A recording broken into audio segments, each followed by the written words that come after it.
गेल्या काही दिवसात बदलापूर आणि त्यानंतर मालवणमध्ये कोसळलेल्या पुतळ्यानं सरकारविरोधात टीकेची झोड उठली आणि त्यातच या दोन्ही घटनेत गुन्हा दाखल झाल्यानंतर 5 आरोपी फरार झाले। पाहूया एक रिपोर्ट। कॉन्ट्रैक्टर शिल्पकार सब लापता है। मुख्यमंत्री के बेटे को पूछो आपटे कहाँ है, उनके सब साथी कहाँ है, पूछो उनको।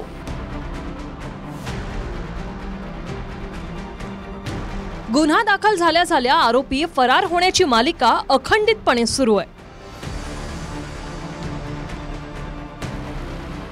आठवड्याभरात 2 घटनांमुळे महाराष्ट्र ढवळून निघाला। बदलापुरात 2 चिमुकल्या मुलींचं लैंगिक शोषण झालं, त्यावर बदलापूरकरांचा उद्रेक बाहेर पडला।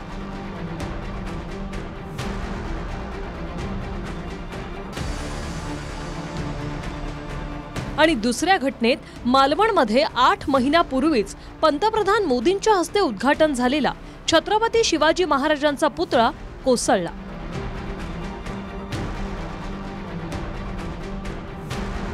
बदलापूर लैंगिक शोषण प्रकरणात गुन्हा दाखल होताच शाळेचे अध्यक्ष उदय कोतवाल फरार आहेत। शाळेचे सचिव तुषार आपटे फरार झालेत। शाळेच्या मुख्याध्यापिका अर्चना आठवले फरार झाल्यात। पुतळा प्रकरणात गुन्हा दाखल झाल्यानंतर शिल्पकार जयदीप आपटे फरार झालाय आणि स्ट्रक्चरल इंजिनियर चेतन पाटील फरार झालाय। 3 आरोपी म्हणजे फरार म्हणून दाखवलेले मुख्याध्यापिका, सेक्रेटरी आणि अध्यक्ष या तिघांवर गुन्हा दाखल झालेला आहे। पाहिजे असलेल्या आरोपीमध्ये त्यांचं नाव आलेलं आहे। फरार आहेत असं पोलिसांनी कोर्टात सांगितलं का? हो, कोर्टामध्ये त्याचा ऑलरेडी रिमांड रिपोर्टमध्ये त्याचं मेन्शन आहे। 3 आरोपी पाहिजे आम्हाला याच्यात। गुन्हे दाखल होईपर्यंत 5ही आरोपी सर्वांच्या समोर होते, मात्र गुन्हा दाखल झाल्याच ते कसे काय फरार झाले यावरून विरोधक सरकारला घेरतायत। आणि ज्याने काम करून घेतलंय आणि ज्याने पैसे खाल्ले, त्याच्यामध्ये पैसे खाल्लेले आहेत।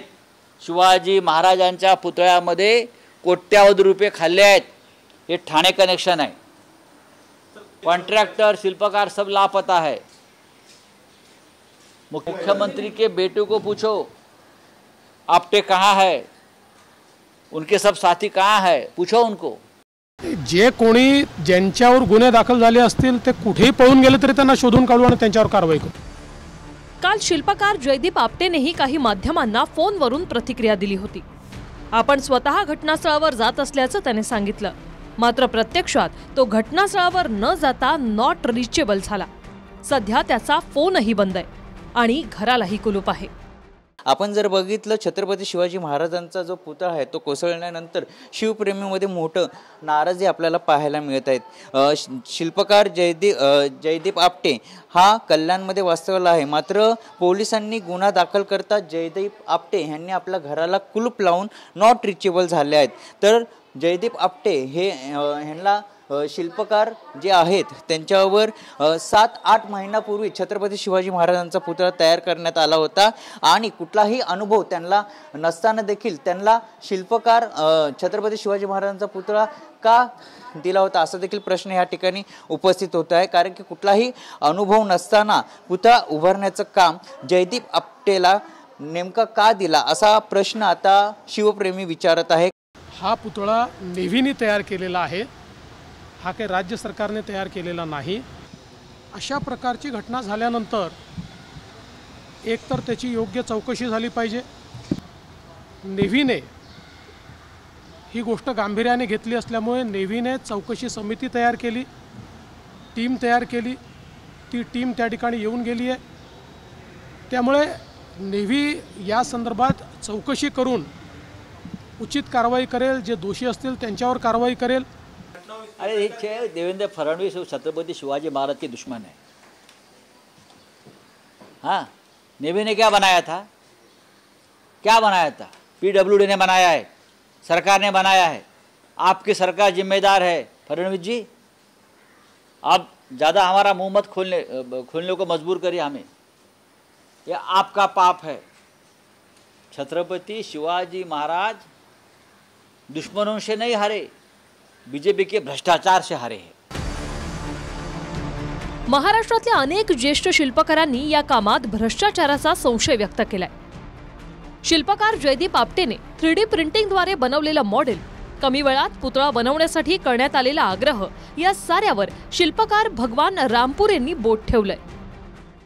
सिस्टीमचे काही सोर्सेस आहेत, म्हणजे ज्याला आपण वशिलेबाजी म्हणतो, अशा टाईपने मर्जीतल्या माणसांना काम दिलं जाते. ते सगळं सिस्टीम आहे. ते कसं काय ते मी इथे सांगत बसत नाही. स्वानुभव फार मोठा आहे, म्हणजे जवळजवळ 40 वर्षाचा अनुभव आहे.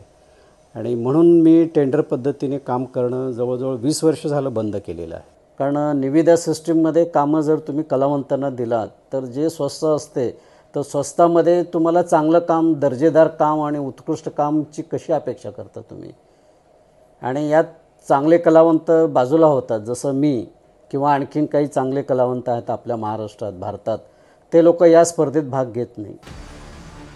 जगभरात अनेक नामांकित वास्तू बनवणारे शिल्पकार महाराष्ट्रात आहेत.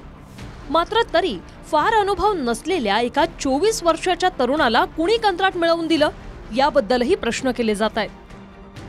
जगातला सर्वात उंच पुतळ्याचा मान असलेला सरदार वल्लभभाई पटेलांच्या मूर्तीची प्रतिकृती महाराष्ट्राच्या राम सुतारांनी साकारली.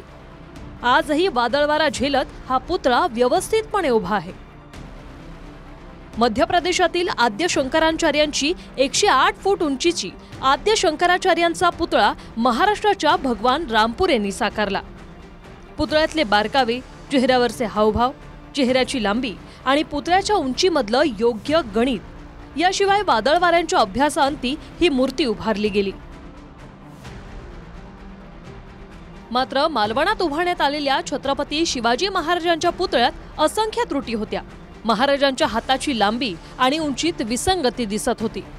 पुतळा जोडण्यासाठी वापरलेल्या नटबोल्ट्सना जंग लागला होता. त्यामुळे पंतप्रधान मोदी ज्या पुतळ्याचं अनावरण करणार आहेत त्याची साधी पाहणी सुद्धा केली गेली नाही का, हा सुद्धा कळीचा मुद्दा बनलाय. हा छत्रपती शिवाजी महाराजांचा जगातला पहिला पुतळा आहे. पुण्यात शाहू महाराजांच्या पुढाकारानं तो उभा राहिला. 100हून जास्त वर्ष या पुतळ्याला झाली. मात्र आजही दिमाखात उभा आहे. पंचधातूनं साकारलेला हा पुतळा नानासाहेब करमरकरांनी बनवला होता. 1965 साली उभा राहिलेला हा कोल्हापूर विद्यापीठातील शिवरायांचा अश्वारूढ पुतळा. घोड्यांच्या 3 टापांवर उभा राहूनही पुतळ्याचं वजन, उंची, गती आणि सगळेच बारकावे BR खेडकर यांनी व्यवस्थितपणे रेखाटले. जवळपास 60 वर्षांनंतरही पुतळा शाबूत आणि मजबूत आहे. मुंबईतील गेटवे ऑफ इंडिया समोरच्या या शिवरायांच्या अश्वारूढ पुतळ्याचं 1961ला अनावरण झालं. पुतळ्यासाठी यशवंतराव चव्हाणांनी याआधी दिल्लीत महात्मा गांधी आणि शिवाजी महाराजांचा पुतळा साकारणाऱ्या सदाशिव साठेंची निवड केली होती. तो पुतळा देखील आज तितक्याच दिमाखानं उभा आहे.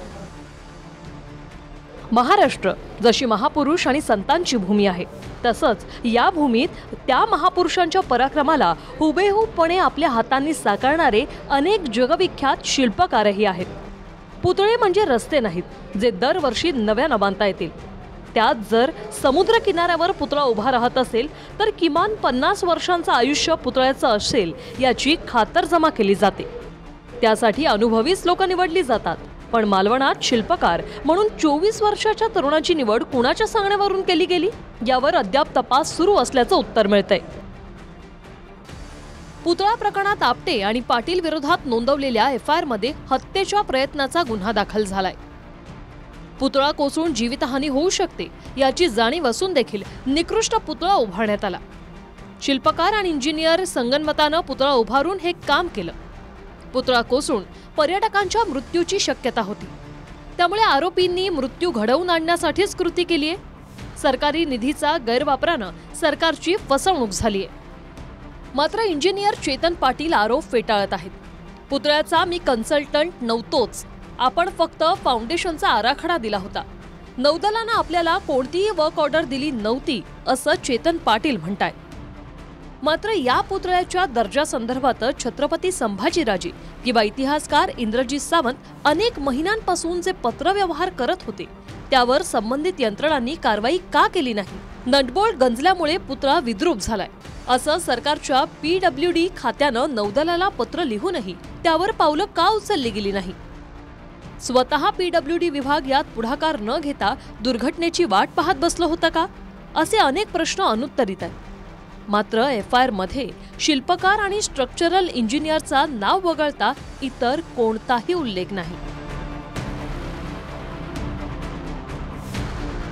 Bureau report TV9 Marathi.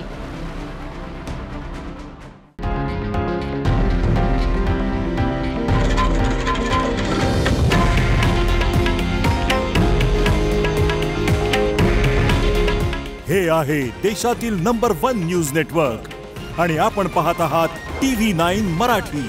काळजी तुमची, हित महाराष्ट्राचं.